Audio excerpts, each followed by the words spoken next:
Welcome back. The United States has circulated a draft statement to members of the Security Council that would condemn in the strongest terms the indiscriminate rocket fire, it says, from Palestinian militants in Gaza towards Israel. The draft statement, which requires the consensus of all Council members before it can be adopted, was circulated ahead of an emergency Council session called for by the United States, urging the Council to hold the Palestinian leadership accountable for what Washington says they're allowing to happen in Gaza. The emergency session comes 2 weeks after a similar meeting was called in the aftermath of protests on the Gaza border with Israel, in which over 60 Palestinian protesters were killed.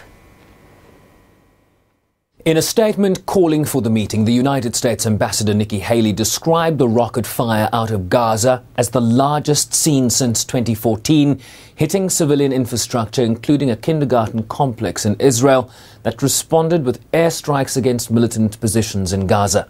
A ceasefire brokered by Egypt has since seen things quieten down Wednesday, but fears of a full-scale war remain. Non-permanent member of the Council, Sweden, has urged de-escalation. We have to deplore violence. There's been a lot of it in and around Gaza the last month or so. I think it's we would have supported the Council expressing itself during the last couple of weeks with almost 120 Palestinians killed. But of course the attacks against Israel are also unacceptable. The main thing here, I think, is really to de-escalate and to come back to what we heard last week, credible proposals, and trying to relieve find relief to the humanitarian disaster that is going on in Gaza.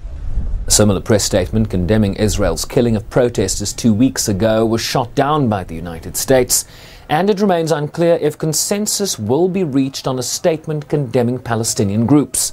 We hold Hamas responsible for all acts of aggression from the Gaza Strip towards Israel, whether it is perpetrated by this terrorist organization or another. Hamas is responsible, and we know that Hamas has the ability to control the level of violence. Violence will be met with the appropriate response, and quiet will be met with the appropriate response. The IDF has no interest to escalate the situation, but we stand ready to defend ourselves as needed against a wide range of threats that we have faced today. Palestinian militant groups have defended their rocket fire.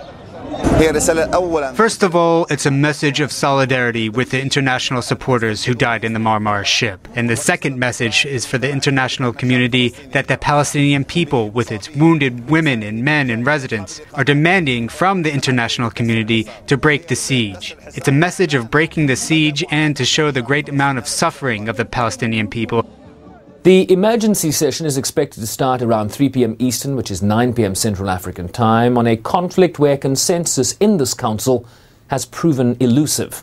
What is more certain is the diplomatic and political theatre that will likely play itself out, with one side blaming the other for the latest developments we are now seeing on the ground. Sherwin Bryce-Pease, SABC News, New York.